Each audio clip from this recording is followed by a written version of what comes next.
Yeah, but I'm a human being, so just don't see me as a gay. I am Paul, that's my name. You know, I live in a certain place, I have a family and so on. That's all I want to say. But I'm struggling with an issue, because a test of Allah. It just happens to be. Now, this gentleman... He's not supposed to, because that would ruin the experience for me. For you. When I go into that. The big surprise that, hey, our God's Lucifer. How are you going to react when you work yourself up and they say to you, right, this is what it is, we worship Lucifer, he's not what you think he is, he's not the bad guy. What's the meaning of life? Is it in the Bible? Is it about thriving or survival? Should I eat idle or hunt with a rifle? Which one? Is life a cycle or a spiral? Should I believe in Metatron or Archangel Michael? Shiva the backside leader of Jesus and his disciples. Is deciphering the meaning even vital? Is there an afterlife or is there final? Is it about charity in the face of calamity? Is my purpose to find a wife and start a family? Was it what? It's a symbol of Freemasonry. Yeah.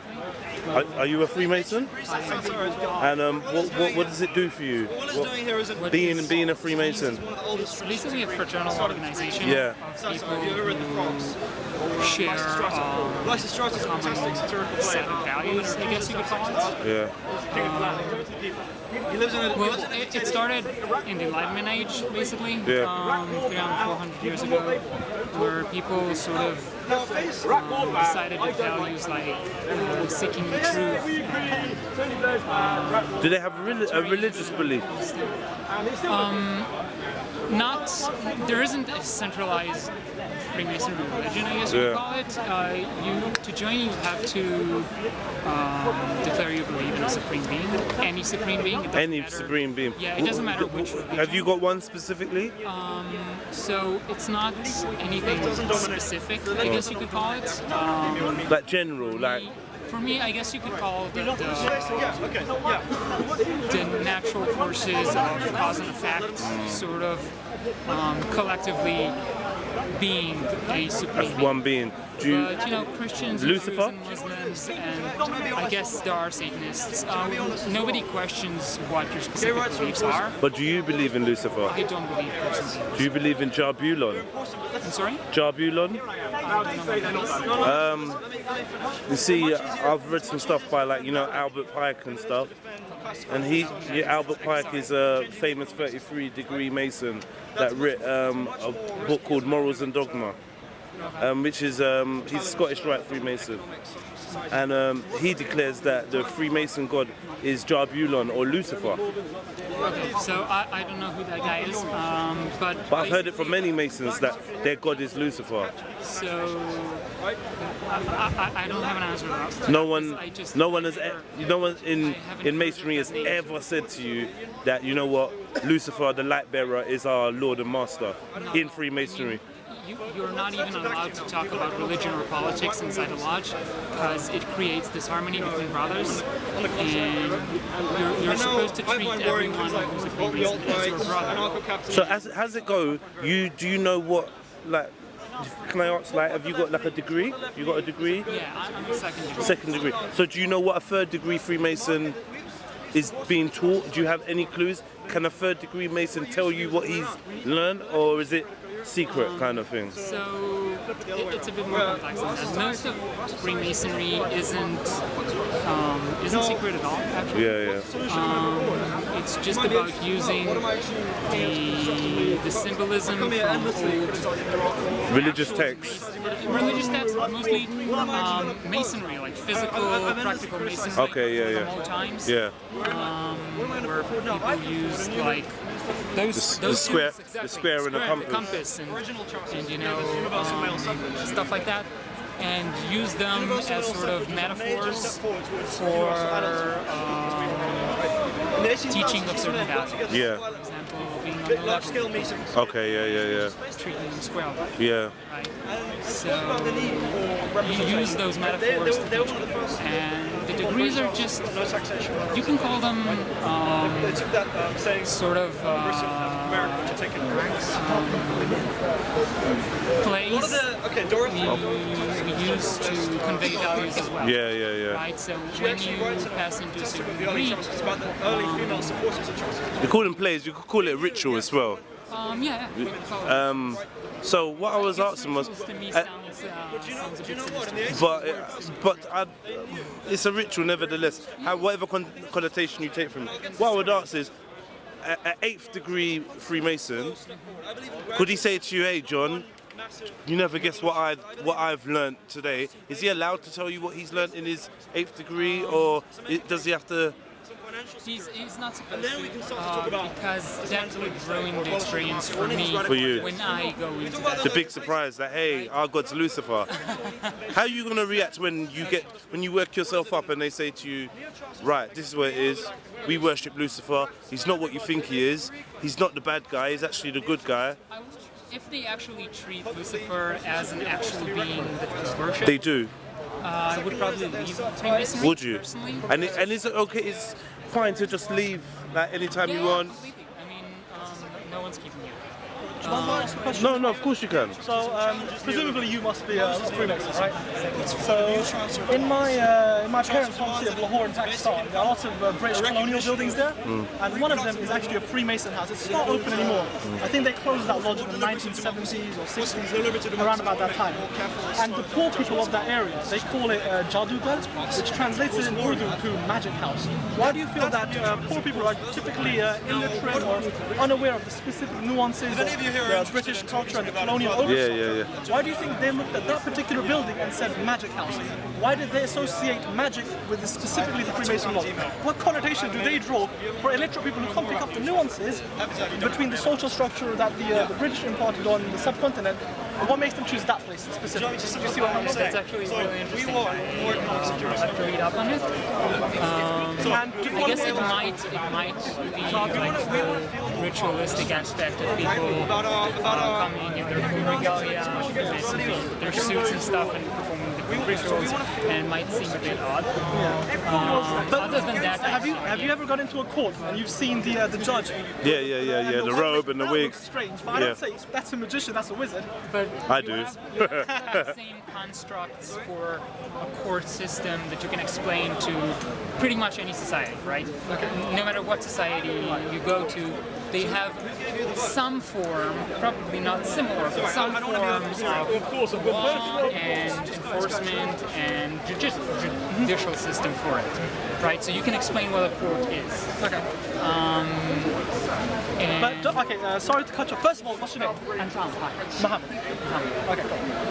So with introductions out of the way, I just wanted to ask, don't you think it's slightly disingenuous the way you sugarcoat the more mystical and Gnostic aspects of Freemasonry? Like, we can't detach itself and say, oh, it's a completely humanistic approach to philosophy. You detach it from the actual spiritualistic aspects of it. Symbolism. Describing my experience. Experience. And I'm not.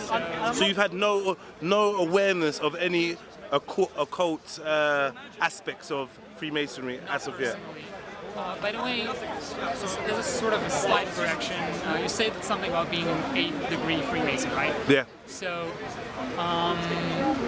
it might interest you to know that Freemasonry in and of itself only contains 3 degrees. Okay? 3 degrees. 3 degrees. And then there are appendaged bodies to Freemasonry that may contain other degrees. Okay. They might be numbered. What your Freemasonry? Has it got a title?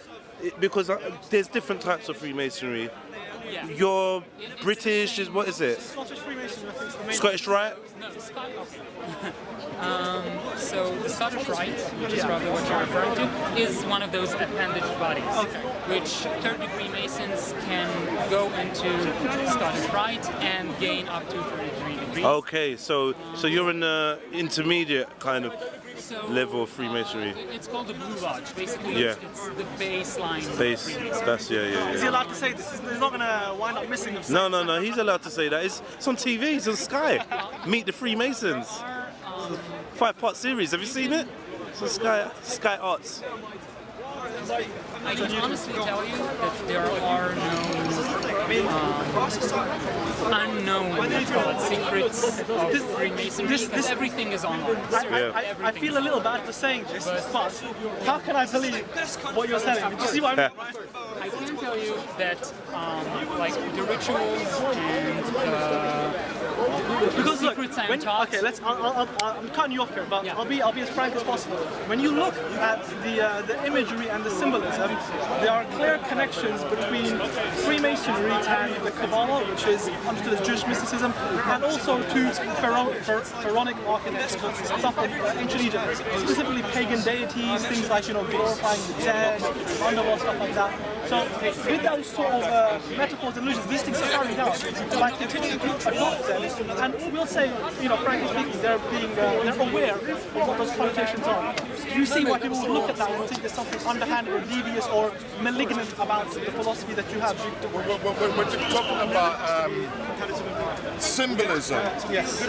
What do you think the Kaaba is? What do you think that represents? The Kaaba literally represents. First, let's look at the word Ka and Ba. Means cube. Ka means spirit, it's the Egyptian, and Ba means soul. Okay? But I don't think it correlates to that. Yeah, we have to be careful because. But anyway, so we've got the Kaaba, yeah? There's two words.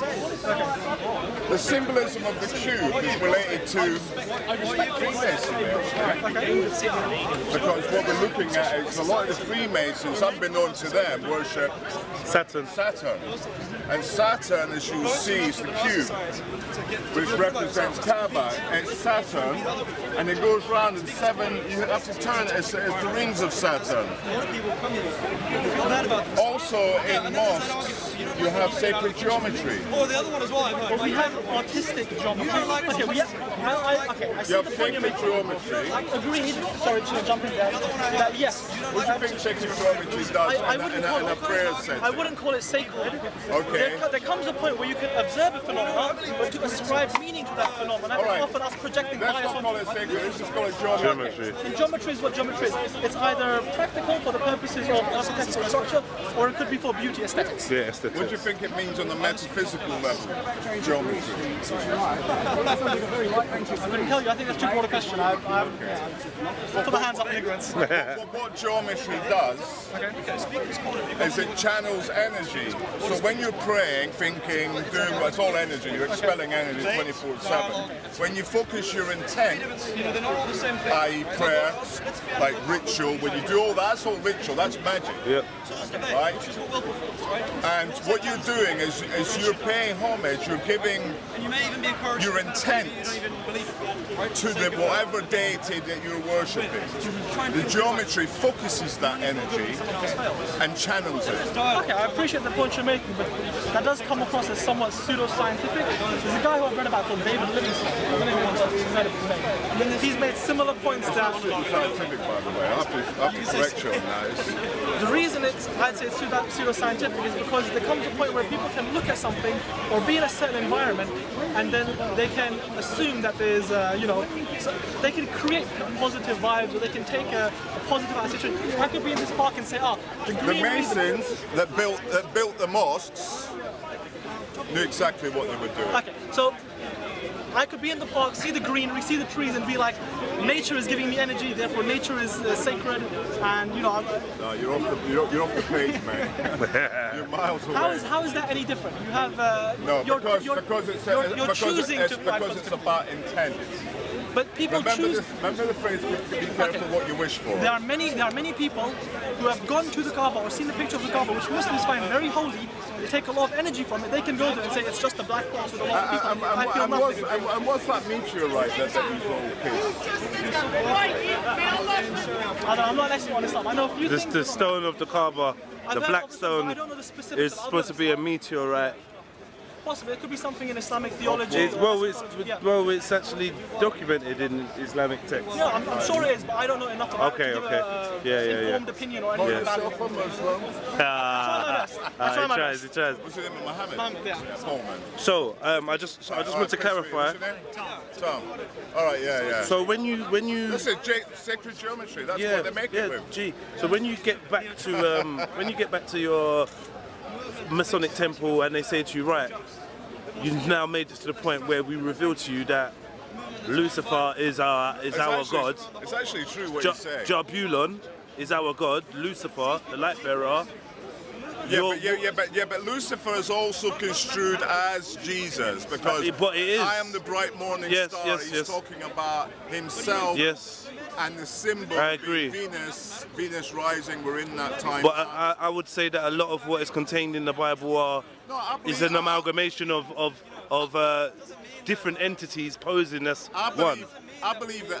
I totally. But I mean, the Christians worship Lucifer. Yeah, they do. The Muslims, they just don't know it. They just don't know it. The Christian, they worship moon deities. With regard, the moon deity, it's often a common. I'm not an expert on this. We're gonna go to Alat, yeah. We're gonna start talking about Alat. I think with Alat.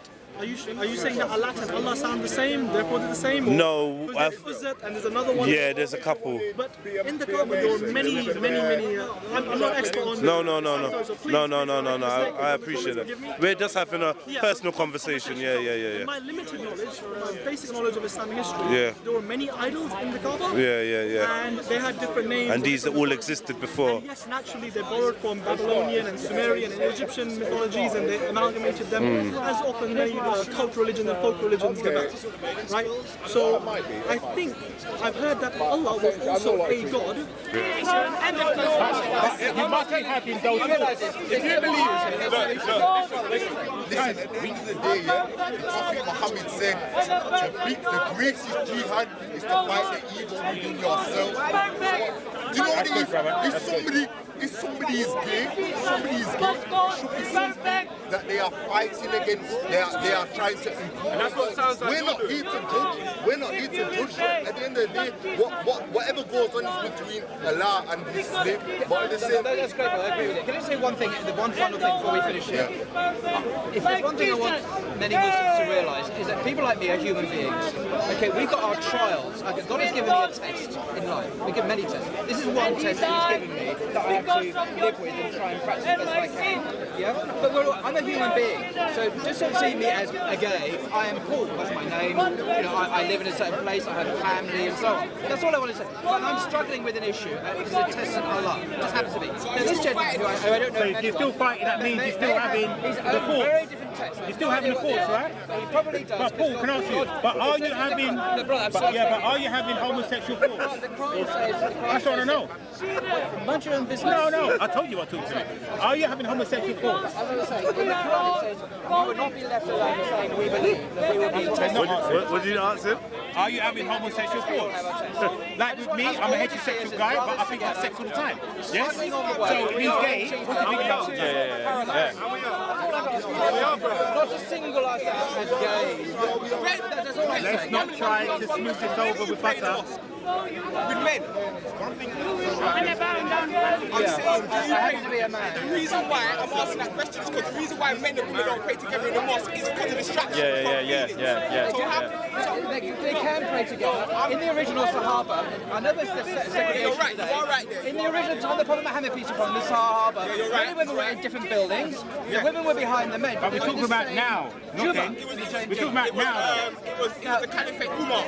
I think it was Umar that separated the men and The gentleman knows his way. So that's what I'm trying to say. So many women, which is part mosque where I go to regularly, women are separated up in the balcony somewhere else. This is not the Sunnah of the Prophet or his companions. Well, it is.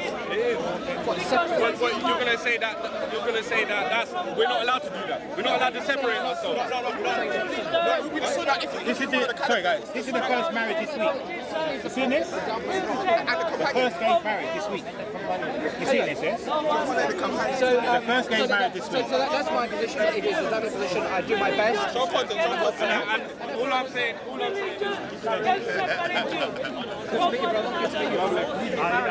What's that on there? What is that? First gay marriage. Muslim. Gay Muslim marriage. What does it mean, gay Muslim marriage? Two guys marrying, they're gay. They're Muslim and gay. Both men.